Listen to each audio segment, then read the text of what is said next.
Hello, everyone, and welcome to this webinar. My name is Marco, and together with me, it's Christian.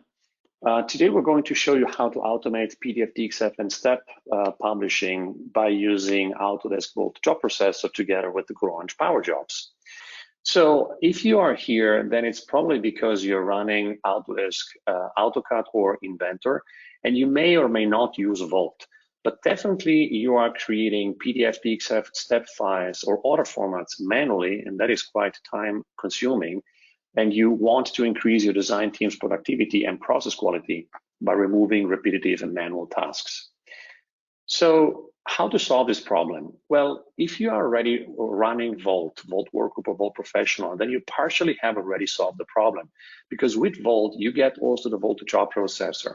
It's part of your Vault. It comes with standard jobs, but it can do even more. So here is a list of CAD clients, maybe running with AutoCAD or Inventor, it doesn't matter, and you have a Vault license on it. All these clients are connected with the Vault server. Now, maybe you are already, or maybe you're not already using the Vault job processor, but the Vault job processor is already part of your Vault. It's typically running on a dedicated machine. It comes with some pre-configured jobs, but more importantly, it can be extended to accomplish any type of job. And here is where powerJobs comes into play. And in order to see how this works, I'd like to hand it over to Christian. So when I finish my design in Vault, I need to publish my PDF, DXF, or STEP. And instead of opening my Inventor or AutoCAD application to perform the publishing, I just release my files in Vault. That's all I need to do. So when they are released and I open my job queue, I see that all the relevant jobs have been triggered automatically in the background with the right priority so that they are executed in the right order. So on a dedicated machine, on our job processor machine, these jobs are now executed in the background automatically by this dedicated machine. And when we look into a shared archive, we see that all the files are one by one populated to our network drive in this case. So here you can see the DXF files and the STEP files that are created automatically. And back in Vault, we see that the files that have been published are attached to our source files. And that's it. Back to you, Marco. Okay, Christian, that was nice. It was actually a little bit fast. So if you don't mind, I'd like to recap a little bit what we have seen so far. So where did you start? Absolutely, yeah, it was quick. So I started by taking my assembly and releasing the assembly and including the sub-assemblies and all the files. It's as easy as that. Let me make sure that I got it right. So I just basically kept going the same way that I'm typically working every day. There is no new button I have to learn. So basically just take my files, releasing, and that's it. Exactly. So for users, everything stays as before, nothing to learn in addition, and no workflows that need to be changed. Okay, but I have then seen that a list of jobs has been populated. Where did it come from? Yeah, so with the state change of my assembly, all the relevant jobs have been queued automatically. So this is where this job queue is populated from. Okay, but let me ask you this. So let's say I have an assembly with about 1,000 components, and I'm going to release the whole assembly with all 1,000 components. Am I going to end up with 1,000 or even more jobs than job queue? No, that's not the case. So only jobs that for these files are triggered that are really relevant. So in our example, we saw that only sheet metal files and drawing files have been queued to the job queue. So no, there's no such thing like 1,000 files if your assembly is very big. Okay, well that's nice. I basically have a short and crisp list of jobs. That's nice. But then I have seen the job processor. So is this something I have to care, or where is this running? Yeah, not at all. So jobs are executed on that dedicated machine, which gives you the possibility to continue your work in Vault while the jobs are processed on another machine, right? So you don't have to take care of it all. Everything is done in the background for you. Okay, that's good. That's cool. But then I also have seen that this archive on a network share has been built. For what is that for? Right. So files are published to that network share so that they can be accessed by departments outside of engineering, such as the shop floor or purchasing department, without the need to log into a Vault. Okay, well that's nice. But and at the end, I also have seen that the files were also back into Vault.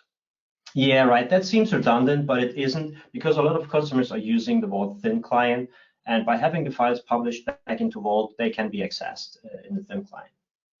Okay, well, thank you. That was helpful. Well, I still have a list of questions. So I've seen where the files could be published to a network share and even back to Vault.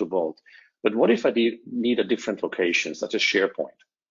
Yeah, that's a very common request and possible with our solution, of course. So powerJobs has a very powerful scripting engine in the background that allows you to publish files not only to Vault or network drive, but also to systems like FTP servers, online storages, or Microsoft Forge. That includes also Microsoft SharePoint or ERP or even CRM systems and many more. Okay, thank you. And what if the file name that I need to publish has to be custom? Let's say I need the revision in the file name. Yeah, absolutely. PowerJobs also allows to do this. So you can specify file names by having with the use of any given property involved. So that means you can leverage like revision letters or part numbers to compute your custom file name. That's possible. Okay, thank you. For me, it's very important that the PDF, but even the other formats that we're going to publish are the latest and greatest version. So I need to guarantee that we're going into production with the right stuff. Can PowerJobs help me with that? Yes. PowerJobs ensures that you're using the latest and greatest version automatically. And in addition, our solution also makes sure that you don't modify the source files when the neutral format such as the PDF or DXF is not created, and with that we avoid to have non-tip version errors involved. Okay. So, and in some situation, I may want to add a watermark. Would that be possible? Yep, that's a good one. We also provide this functionality, so we can stamp watermarks to PDF files as well. Absolutely. Okay. Most of my drawings are multi-sheet drawings. So if I'm going to publish the PDF, I'm going to end up with a multi-sheet PDF? Yes, you do by default. Single sheets is possible as well as multi-sheets. All that can be configured in an easy setting file, an INI file, and you can choose if you want to end up with multi or single sheet PDF files. Okay. So let's talk quickly about DXF. Now, DXF is a little bit tricky here because I need to generate a specific DXF for my machines, which has a specific configuration about banding lines and layer names and so on and so forth. Is that possible? Yes, you probably know the settings within Inventor, and this is what we also support with PowerJobs. So all the CAD applications settings can be changed in an INI file here as well. And with that, it's possible to have different settings, even for different categories and stuff like that. Okay, great. So we spoke about PDF, DXF, and STEP file, but what about other formats like SAT or STL, or maybe an old version of DWG to make it compatible to my supplier? Would that be possible? Oh yeah, all that is possible. So we support all the file formats that can be used by exporting with Inventor or AutoCAD. This includes PDF, DBF, IGS, STEP, and all these formats, as well as SAT and STL, DWGs in different versions, and even Parasolid TX files or 3D PDFs, all that is possible. So as I said, everything that can be exported by Inventor or AutoCAD can also be automatically generated by PowerJobs. Okay, well, that's great. So we spoke a lot about AutoCAD and Inventor, but what about other applications like, I don't know, AutoCAD Electrical or MS Office? Yeah, PowerJobs can be extended to support literally any source application. That includes AutoCAD Electrical or MS Office applications such as Word, Excel, PowerPoint, but even third-party applications can be used to publish PDF files. Okay, great. So talking about the archive that we have seen before. So let's say that I want to delete or remove the files or maybe archive the existing files when I bring my original file back to work in progress. Would that be possible? Yes, absolutely. So this is especially interesting for files that have been published to network folders, right? So you can archive those files by either moving them to a different folder or renaming the files, including the version to the file name, stuff like that. You can even simply delete the files from the network folder whenever you revise your file in Vault. Okay. And I have seen that all the workflows so far have been triggered from the context of files. But what if I'm working with items or even with change orders? Yeah, good question. By default, our solutions uses the file lifecycle state change to trigger the publishing, but it also works for items or change orders. So we can publish files that are attached to items whenever an item state changes, or we can even publish files that are involved in a change process whenever the change process state changes. So that's possible as well. Okay. So we have now all these beautiful capabilities such as PDF, DXF, STEP files, whatever, publishing and so on and so forth. But typically when I create a new revision of my files of relevant information, I need also to notify my teammates. Would that be possible as well? Yes, sending email notifications is also a very common request. And all we need is an SMTP server and a port and the sender's email credential. And with that, powerJobs is able to send emails to users or to user groups automatically whenever the file has been published. Okay, I think I'm done with my list of questions, but I get a feeling that this has been already implemented by many, many customers. And effectively, as of today, thousands of users worldwide are using powerJobs and getting benefits of all this feature. Here are just 3 examples of the customers that are share their experience with us. So the next question is, okay, what I need to do in order to get this up and running? Well, what you need is you need a Vault Workgroup or Vault Professional in version 2020 or higher. Older version of Vault are also okay, but the officially supported version is 2020 or higher, both by Autodesk and by coolOrange. The other thing is that you need the Vault job processor to run on a dedicated workstation.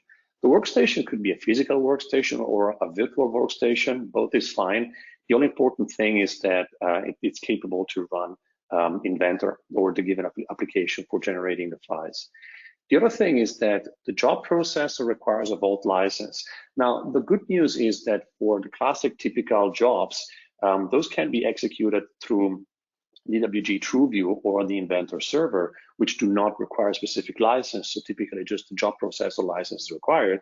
And then in addition to that, you also need the powerJobs processor license for the given job processor and the powerJobs client license for the given Vault clients, which makes sure that all the jobs are triggered in the right sequence at the right time, and even prevents user from applying changes to files while the job server or job processor is still processing the job, so preventing conflicts and so on and so forth.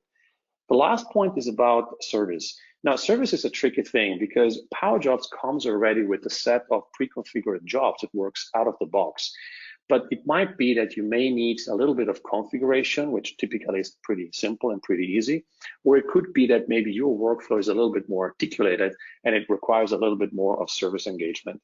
Now, the good news is that the whole configuration and customization can be done through simple scripting, and the product is fully documented on the website. And so anyone with a little bit of scripting experience or any IT guy that has a little bit of scripting experience is actually capable to go in and adapt the jobs if needed to the given requirement.